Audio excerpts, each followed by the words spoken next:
Out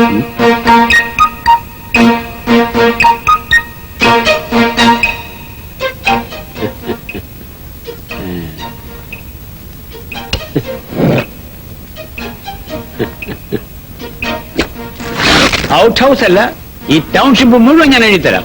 എന്തിനാ 2 ദിവസം ആക്കുന്നത്? ആയുഷ്കാലം മുഴുവൻ ഇവിടെ താമസിച്ചുള്ളൂ. But look, one day, I want money. നീരറിഞ്ഞാൽ അവള് പോകാൻ പറ, ഞാനാ തീരുമാനിക്കുന്നത്. പക്ഷേ റെന്റ് നിങ്ങൾ അഡ്വാൻസ് തരണം.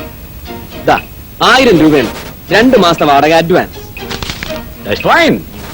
Thank you. Here is the key. அக்கா கொஞ்சம் நிறுத்துங்க ஸ்டாப். എന്താടാ? அக்கா உங்களுக்காக நான் எவ்வளவு நேரம் காத்துட்டு இருக்க தெரியுமா? കാര്യം പറയടാ. அந்த வாஸ்கோனால யாருக்கு தெரியாம உங்க அப்பாவுக்கு பிராண்ட் வாங்கி கொடுத்துட்டாரு. ഇന്ന് ഞാൻ അയാളെ കാണിച്ചു കൊടുക്കാം. ஸ்டாப். ஃபுல்லா சொல்றேன். பிராண்ட் வாங்கி கொடுத்தது எதுக்கு தெரியுமா? யா പെട്ടെന്ന് പറയടാ. அவசரப்படாதீங்க, சொல்றது கேளுங்க. புதுசா ஒரு தந்திருக்கான், ஆனா அவன் தங்கறதுக்கு இடம் கிடையாது. உங்க அப்பாவுக்கு பிராண்ட் வாங்கி கொடுத்தா இடம் கிடைக்கும்னு வாஸ்கோன சொன்னாரு. நான் எவ்வளவு வேணாம் சொன்னேன். கடைசியில உங்க அவுட் ஹவுஸ்ல தங்க வச்சிருக்காங்க. എന്റെ ഔട്ട് ഹൗസിലോ? ஆமாக்கா. എന്നാ ഇന്ന് അവന്റെ അവസാനമാ. മാറാ.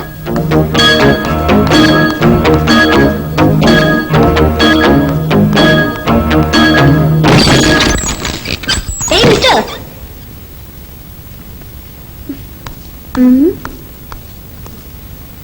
ഓഹോ, താമസം തുടങ്ങിയോ? ഏയ് മിസ്റ്റർ.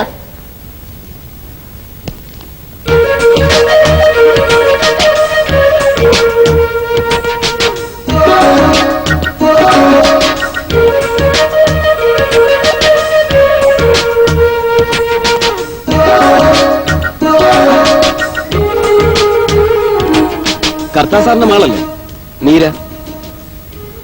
ഈ ടൗൺഷിപ്പ് ഒക്കെ ഭരിക്കുന്നയാള്. ഞാനിതൊന്നും അല്ല പ്രതീക്ഷിച്ചത്. വന്ന ഉടനെ എന്റെ സാധനങ്ങളെല്ലാം എടുത്ത് പുറത്തേക്ക് എറിഞ്ഞ് എനിക്കിട്ട് ഒറ്റ അടിയും തന്ന്, എന്നിട്ട് ഇതിപ്പോ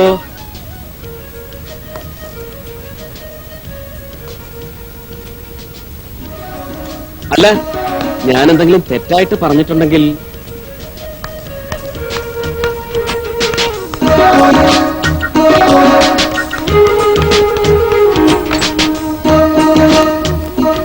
கதை மாறி போச்சா?